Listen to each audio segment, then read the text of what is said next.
Renungan bulan Oktober 2021, Minggu ke-29 masa biasa tahun B, 17 Oktober 2021. Saya memberi judul renungan ini agak sedikit aneh, yaitu mengalahkan diri sendiri. Dalam nama Bapa dan Putra dan Roh Kudus. Amin. Salam sehat saudara-saudariku semua dimanapun Anda berada. Selamat dan berkah dalam. Saudara-saudariku, Bapak, Ibu, dan anak-anakku terkasih, kita manusia diciptakan oleh Tuhan untuk hidup bersama, terutama tentu bersama dengan sesama manusia, namun juga bersama dengan ciptaan-ciptaan yang lain yang berada di alam semesta ini. Karena kita manusia ini serba terbatas, maka kita mesti bekerja sama dengan sesama, siapapun dan apapun itu. Dalam bekerja bersama itu, kita akan saling memberi dan saling menerima satu sama lain, dan tentu juga saling melayani kebutuhan satu terhadap yang lainnya. Dan karenanya mesti bersedia berkorban bagi orang lain atau demi kebaikan orang lain dalam hidup bersama. Yang penting adalah bahwa semuanya itu harus dijalani dengan jujur, tulus, dan tanpa pamrih kepentingan pribadi. Dan inilah kuncinya, yaitu mampu mengalahkan diri sendiri, artinya tidak hanya memikirkan diri sendiri dan tidak hanya mencari keuntungan diri pribadi.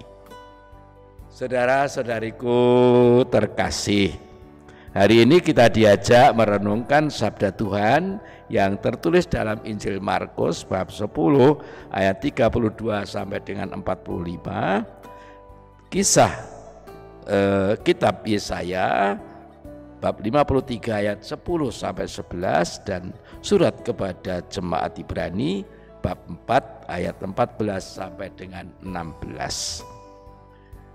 Untuk ketiga kalinya Yesus memberitahukan kepada murid-muridnya bahwa sengsaranya sudah dekat. Pemberitahuan tersebut ditanggapi oleh kedua anak Zebedius, yakni Yakobus dan Yohanes, secara khas. Mereka berpendapat bahwa penderitaan guru mereka itu nantinya pasti akan disusul dengan kemenangan. Mereka tidak mengerti bahwa mereka harus memandang sengsara Yesus di bumi sebagai nasib mereka yang terakhir juga, bahwa hanya melalui sengsara itu mereka dapat memahami kepribadian Yesus agar dapat mengikutinya, dan bahwa justru melalui sengsara itu mereka dapat menyaksikan keagungan Yesus yang sebenarnya, yang juga mesti kita ikuti, yaitu ketaatan total akan nasib yang telah digariskan oleh Bapa. Yesus dinasibkan untuk menjadi pelayan atau hamba. Karena itu Yesus pun juga dinasibkan untuk menderita. Inilah yang juga telah dinubuatkan oleh Yesaya dalam bacaan pertama. Tuhan berkehendak meremukkan hambanya dengan kesakitan, dan dengan penderitaannya mereka memikul kejahatan manusia. Inilah dengan demikian keturunannya, yaitu orang yang dipikul kejahatannya akan mendapat umur panjang, artinya selamat. Sengsara atau penderitaan yang bukan karena berbuat jahat tetapi karena berbuat baik sebagai salah satu cara menebus dosa. Bila sengsara itu diterima dengan sikap taat kepada Allah sampai mati. Kita para pengikut Kristus pun juga mesti begitu. Kalau kita memang mau ikut memanggul salibnya, Jadi penderitaan dan korban karena pelayanan itu nyata, real, dan tidak dapat dihindari oleh siapapun juga, termasuk dan lebih-lebih kita semua. Kalau dalam melayani orang tidak mau berkorban dan bahkan mungkin menderita, maka pelayanan itu sendiri perlu dipertanyakan. Jujur atau lelamisan atau munafik, demi kebaikan orang lain atau mencari popularitas sendiri, memiskinkan diri sendiri untuk memperkaya orang lain atau memiskinkan orang lain untuk memperkaya diri sendiri. Golek wah, golek alam opo demi kebaikan orang lain, memenangkan diri sendiri atau mengalahkannya. Gusti Yesus itu kersa sangsara kanggo nglabui wong dosa. Ini bukan main, hebat ini. Kenapa Yesus mau seperti itu? Hal ini diamanatkan dalam surat kepada umat Ibrani. Kita sekarang mempunyai seorang imam agung yang turut merasakan kelemahan-kelemahan kita sama dengan kita. Ia telah dicobai namun tidak berbuat dosa. Jadi kalau demikian yang melayani itu tidak lebih hebat daripada yang dilayani. Juga sebaliknya, yang dilayani pun tidak lebih hebat daripada yang melayani. Karena keduanya itu senasib sepenanggungan. Inilah jiwa pelayanan, merasa senasib sepenanggungan dengan siapapun yang dilayani. Saudara-saudariku terkasih, alangkah indahnya hidup ini bila kita bisa melakukan dengan baik apa yang bisa dilakukan. Dan bila kita menerima dengan lapang dada apa yang belum bisa dilakukan, dan juga apabila kita mensyukuri apa yang terjadi dalam kehidupan ini, kehidupan akan menjadi sangat indah. Manusia memang bisa berkata lebih banyak daripada yang dialami, maka banyak bisa berkomentar daripada mensyukuri apa yang dialami. Lebih banyak mengamati daripada berbuat, sebab mata tidak pernah puas untuk melihat, mulut sulit menahan diri untuk berkata-kata, tetapi ternyata tangan itu mudah lelah untuk berbuat dan hati mudah kecut untuk merasakan yang tidak sesuai untuknya. Mampu dan maukah kita mengalahkan ini? Kita semua diajak ambil bagian dengan sikap Imam Agung yang dilukiskan dalam surat kepada Ibrani. Imam Agung yang ikut merasakan atau mengalami yang dialami oleh orang banyak. Ketika godaan datang, ia tidak jatuh dan tidak melakukan dosa. Tahan uji menghadapi cobaan dan tidak berbuat dosa. Jika hal ini dihayati, maka kita tidak akan mudah jatuh pada memburu kepentingan atau kesenangan sendiri dengan memelintir makna pelayanan demi keuntungan diri sendiri. Pelayanan yang sejati akan membawa orang untuk bersyukur dan bergembira dan berbahagia, bukan lalu membuat diriku bangga atau sombong. Ingat kata-kata Paulus dalam suratnya kepada jemaat di Galatia, kalau seorang menyangka bahwa dirinya berarti, padahal ia sama sekali tidak berarti, ia menipu dirinya sendiri. Galatia 6 ayat 3. Saudara-saudariku terkasih, hari ini pelayanan diperdebatkan dalam Injil. Kenapa? Karena para pelayan, yaitu murid-murid Kristus, tidak berlomba menjadi hamba bagi sesama, tetapi berlomba menjadi tuan dan mencari tempat yang mapan, yang aman. Tidak berlomba mencari pertolongan, tetapi untuk mendapat pertolongan. Tidak berlomba rendah hati untuk mengangkat yang papa, tetapi tinggi hati untuk merasakan kemapanan. Maka indah sekali teguran Yesus bahwa kita dipanggil untuk melayani, menjadi hamba dan memberikan nyawa untuk membahagiakan banyak orang. Memberikan nyawa itu memberikan diri sendiri, tidak awal, tidak pelit. Inilah kebahagiaan para pelayan. Boleh ambil bagian dalam karya Yesus, yaitu salib yang menuntun jalan ke surga. Surga itu suatu anugerah yang diberikan kepada mereka yang mau melayani dengan tulus, dengan memberikan surga kepada sesama, yaitu memberi rasa damai, perhatian, kesetiaan, pengampunan, pelayanan yang tulus dan jujur dan sebagainya.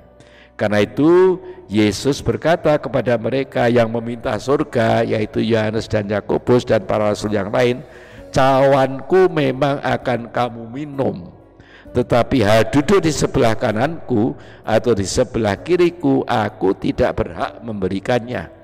Itu akan diberikan kepada orang bagi siapa itu telah disediakan. Apakah itu kita? Tergantung. Nah, kita manusia tidak pernah lepas dari godaan hasrat untuk berkuasa. Manusia ingin saling menguasai. Dalam Injil ini ditunjukkan dalam diri Yakobus dan Yohanes. Mereka dikuasai hasrat menjadi besar, dan itu membuat teman-teman lainnya menjadi gusar karena mereka pun juga ingin seperti itu. Ingat, mereka juga bertengkar di tengah jalan siapa yang terbesar. Para murid menyangka bahwa Yesus akan menjadi pemimpin duniawi yang akan membebaskan bangsa Yahudi dari penjajahan Romawi. Kebahagiaan sejati kadang diartikan lebih materialistis, pangkat, kedudukan, kekayaan dan sebagainya. Itu godaan keseharian kita. Maka kita mesti menghidupi semangat Yesus, hamba Allah, mengikuti karya Yesus. Yesaya menandaskan bahwa hamba Allah harus menghadapi begitu banyak perlawanan dan pertentangan yang memuncak pada penyiksaan dan penyerahan diri sebagai korban penghapus dosa. Semangat dasar seorang hamba yang selalu siap melayani dan berkorban ditegaskan Yesus kepada para murid dalam Injil hari ini. Barang siapa ingin menjadi besar di antara kamu, hendaklah ia menjadi hamba untuk semuanya. Karena Anak Manusia juga datang bukan untuk dilayani, melainkan untuk melayani dan untuk memberikan nyawanya menjadi tebusan bagi banyak orang. Sabda Yesus ini hanya bisa terlaksana bila manusia mampu dan mau mengalahkan diri sendiri, sebagaimana juga Yesus yang sebelum sengsaranya berdoa di Taman Getsemani, "Ya Aba, ya Bapa, tidak ada yang mustahil bagimu.